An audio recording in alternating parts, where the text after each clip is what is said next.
देख रहे हैं, मैं इमरान खान हूँ। नाजरीन, रिजवी बरादरान का पता चल गया है कि ये कहाँ पे गए, क्योंकि अब ख़बरें चलवाई जा रही हैं पाकिस्तान के टीवी चैनल्स पे और ज़राए से ये ख़बरें दी जा रही हैं कि जनाब रिजवी बरादरान का पता चल गया है। उन्हें वार्न किया गया है कि वो गिरफ़्तारी दे दें या फिर उनके ऊपर ऑपरेशन किया जाएगा और उनको गिरफ़्तार कर लिया जाएगा। तो ये बड़ी पुरानी कहानी है।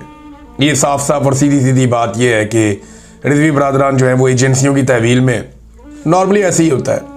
अब वो ज़ख्मी हैं या ठीक हैं या वो सलामत हैं या क्या मामला ये भी नहीं पता, लेकिन ये ज़रूर है कि ये एजेंसियों के कंट्रोल है मामला। और अब फैसला किया गया है कि उन्हें पुलिस की हिरासत में दे दिया जाएगा या पुलिस जो है वो उनकी गिरफ्तारी डाल देगी। सादी बात ये है और ये सब जानते हैं, कोई ढकी छुपी बात नहीं है। ये कहना बहुत मुश्किल है लेकिन ये हकीकत है, फैक्ट है, इसे हम भाग नहीं सकते। कल एक सीनियर जर्नलिस्ट कह भी रहे थे कि एक भाई भाग गया और दूसरा जो है वो एजेंसियों की तहवील में।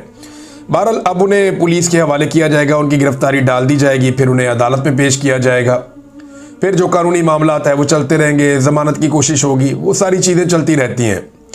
लेकिन असल मामला ये है कि मामला क्या तय हुआ, यानी अगर ये एजेंसियों की हिरासत में है, दोनों भाई है, दोनों में से एक भी, तो मामला क्या तय हुआ और किन शराइत के ऊपर चीज़ें आगे बढ़ रही हैं। नॉर्मली ये जो एजेंसियाँ दबाव डालती हैं और लोग बाहर आकर ये कहते हैं जी हम तो शुमाली इलाका जात में चले गए थे। कुछ लोग ये कहते हैं कि वो अभी गिरफ्तार हुए हैं। यानी आपको याद होगा इंतज़ार पंचूता साहब जो थे, उन्हें एजेंसियां उठाकर ले गई थी और बाद में वो एक वकूआ बना के उनको बाजियाब करवा लिया गया। फिर आपको याद होगा कि अहमद नूरानी के दो भाइयों के साथ क्या हुआ था। एजेंसियां उन्हें उठाकर ले गई थी और बाद में उन दोनों भाइयों को जो है वो कच्चे के डाकुओं से रिकवर कर लिया गया था। अब यहाँ पे भी एक ऐसी कोई सूरत हाल बनाई जाएगी, वकूआ किया जाएगा या ये बताया जाएगा कि उन्होंने गिरफ्तारी दे दी है, या ये बताया जाएगा कि एक इतनी पार्टी है उनकी, वहाँ पे और लोग भी हैं।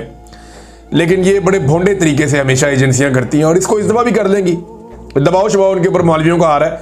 आहिस्ता आहिस्ता लोग जागना शुरू हो गए हैं, बात करना शुरू हो गए हैं कि मुरीद के अंदर जुल्म किया, अपने आपको ये नहीं करना चाहिए था। अगर एक पॉलिटिकल पार्टी या ये एक जिस तरीके से तरीके लब्बैक की सियासत थी उससे तो बहुत लोगों को इख्तलाफ है, मुझे भी है, लेकिन बात यह है कि ये कोई तरीका तो नहीं है कि आप घेर घार के चारों तरफ से और गोलियां चलाना शुरू कर दें और इंसानों का कत्लेआम कर दें। अब जो लोग मारे गए हैं वो वापस तो नहीं आ सकते।